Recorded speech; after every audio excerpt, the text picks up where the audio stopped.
കേരള രാഷ്ട്രീയത്തിൽ ഇപ്പോൾ ചർച്ചയാകുന്നത് വരാനിരിക്കുന്ന നിയമസഭാ തെരഞ്ഞെടുപ്പിലെ അപ്രതീക്ഷിത നീക്കങ്ങളാണ്.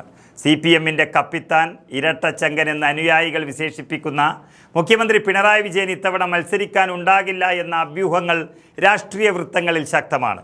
മൂന്നാം ഊഴം ഉറപ്പെന്നും പാർട്ടിയെ മുന്നിൽ നിന്ന് നയിക്കാൻ താൻ ഉണ്ടാകുമെന്നും മുഖ്യമന്ത്രി ആവർത്തിച്ചു പറയുമ്പോഴും തൻ്റെ സ്ഥാനാർത്ഥിത്വത്തിൻ്റെ കാര്യത്തിൽ അദ്ദേഹം ഇതുവരെ കൃത്യമായൊരു വ്യക്തത വരുത്തിയിട്ടില്ല. CPM-ന്റെ ആദ്യഘട്ട സ്ഥാനാർത്ഥി പട്ടിക പുറത്തു വന്നാൽ മാത്രമേ ഈ നിഗൂഢതകൾക്കൊരു അന്ത്യമാകുകയുള്ളൂ. എന്നാൽ ഇതിനിടയിലാണ് കോൺഗ്രസ് പാളയത്തിൽ നിന്ന് അതിശക്തമായൊരു നീക്കം അണിയറയിൽ ഒരുങ്ങുന്നത്. മുഖ്യമന്ത്രിയുടെ മണ്ഡലമായ ധർമ്മടത്ത് യുവനേതാവ് ഷാഫി പറമ്പലിനെ ഇറക്കി പോരാട്ടം കടുപ്പിക്കാനാണ് UDF-ന്റെ നീക്കം. കേരളത്തിൽ എവിടെ കൊണ്ടിട്ടാലും വിജയം പിടിച്ചെടുക്കാൻ പാകത്തിന് കോൺഗ്രസിനൊരു നേതാവുണ്ടെങ്കിൽ അതിന്ന് ഷാഫി പറമ്പിലാണ്. അതിൻ്റെ ഏറ്റവും ഒടുവിലത്തെ ഉദാഹരണമായിരുന്നു വടകര. മുഖ്യമന്ത്രിയാകാൻ പോലും യോഗ്യതയുള്ള CPM-ന്റെ കരുത്തുറ്റ സ്ത്രീമുഖമായ KK ശൈലജ ടീച്ചറെ അവരുടെ തട്ടകത്തിൽ പോയി പരാജയപ്പെടുത്തിയാണ് ഷാഫി പറമ്പിൽ തൻ്റെ കരുത്തു തെളിയിച്ചത്. അതിനു മുൻപ് പാലക്കാട്ടെ BJP കോട്ടയിൽ രാജ്യം മുഴുവൻ ഉറ്റുനോക്കിയ മെട്രോമാൻ ശ്രീധരനെ ശക്തമായ പോരാട്ടത്തിനൊടുവിലും ഷാഫി പറമ്പിൽ വീഴ്ത്തിയ കഥ നമുക്കറിയാം. ഷാഫിയുടെ ഈ വിജയഗാഥ ധർമ്മടത്തും ആവർത്തിക്കപ്പെടുമോ എന്നാണ് കേരളം ഉറ്റുനോക്കുന്നത്. അവിടെ പിണറായി വിജയനെ കൂടി പരാജയപ്പെടുത്താൻ ഷാഫിക്ക് സാധിച്ചാൽ അതൊരു വലിയ ചരിത്രമായി മാറും. ഒരുപക്ഷെ ഈ രാഷ്ട്രീയ വെല്ലുവിളി മുൻകൂട്ടി കണ്ടുകൊണ്ടാണോ മുഖ്യമന്ത്രി മത്സരിക്കാനില്ല എന്ന തീരുമാനത്തിലേക്ക് എത്തുന്നത് എന്ന ചോദ്യവും വളരെ പ്രസക്തമാണ്.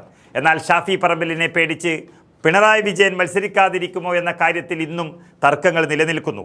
പാർട്ടിക്കുള്ളിലെ വിമതസ്വരങ്ങളെ അടിച്ചമർത്തുന്ന കാര്യത്തിൽ വിട്ടുവീഴ്ചയില്ലാത്ത നേതാവാണ് പിണറായി വിജയൻ.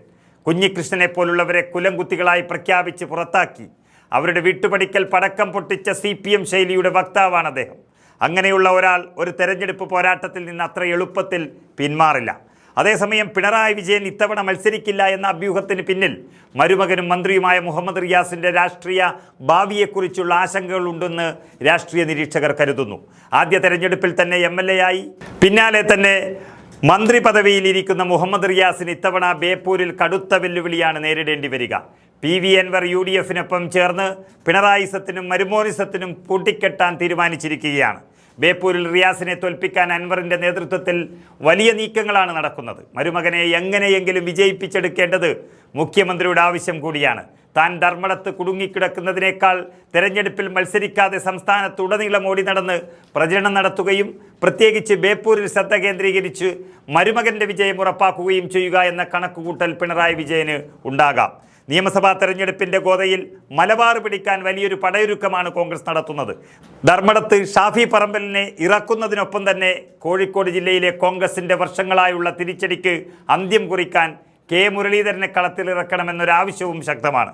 2011 മുതൽ കോഴിക്കോട് ജില്ലയിൽ ഒരു MLA പോലും ഇല്ലാത്തൊരവസ്ഥ കോൺഗ്രസിനുണ്ട്. മുരളീധരൻ എത്തുന്നതോടെ വടക്കൻ കേരളത്തിലെ മുഴുവൻ മണ്ഡലങ്ങളിലും വലിയൊരു തരംഗമുണ്ടാകുമെന്നാണ് പാർട്ടിയുടെ കണക്കുകൂട്ടൽ. എന്തായാലും പിണറായി വിജയൻ്റെ അതിജീവന തന്ത്രങ്ങളെ പൊളിക്കാൻ ഷാഫിയും മുരളീധരനും ചേരുന്നൊരു ഹെവി വെയ്റ്റ് നിരയെയാണ് കോൺഗ്രസ് അണിനിരത്തുന്നത്.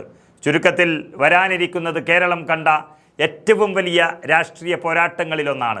CPM-ന്റെ കോട്ടകൾ തകർക്കാൻ യുവരക്തത്തെയും പരിചയസമ്പന്നരെയും ഒരുപോലെ ഇറക്കി UDF നീങ്ങുമ്പോൾ തൻ്റെ ഭരണത്തുടർച്ചയും മരുമകൻ്റെ രാഷ്ട്രീയ ഭാവിയും സംരക്ഷിക്കാൻ പിണറായി വിജയൻ എന്ത് തന്ത്രമാകും പയറ്റുക?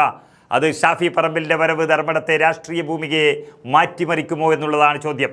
ഇരട്ടച്ചങ്കനായ മുഖ്യമന്ത്രി പോരാട്ടത്തിൽ നിന്ന് പിന്മാറുമോ അതോ തൻ്റെ തട്ടകത്തിൽ തന്നെ വെല്ലുവിളികളെ നേരിടുമോ? കേരള രാഷ്ട്രീയത്തിൻ്റെ ഈ വലിയ ചിത്രം തെളിയാൻ ഇനി ദിവസങ്ങൾ മാത്രമേ ബാക്കിയുള്ളൂ. നമുക്ക് കാത്തിരുന്ന് കാണാം.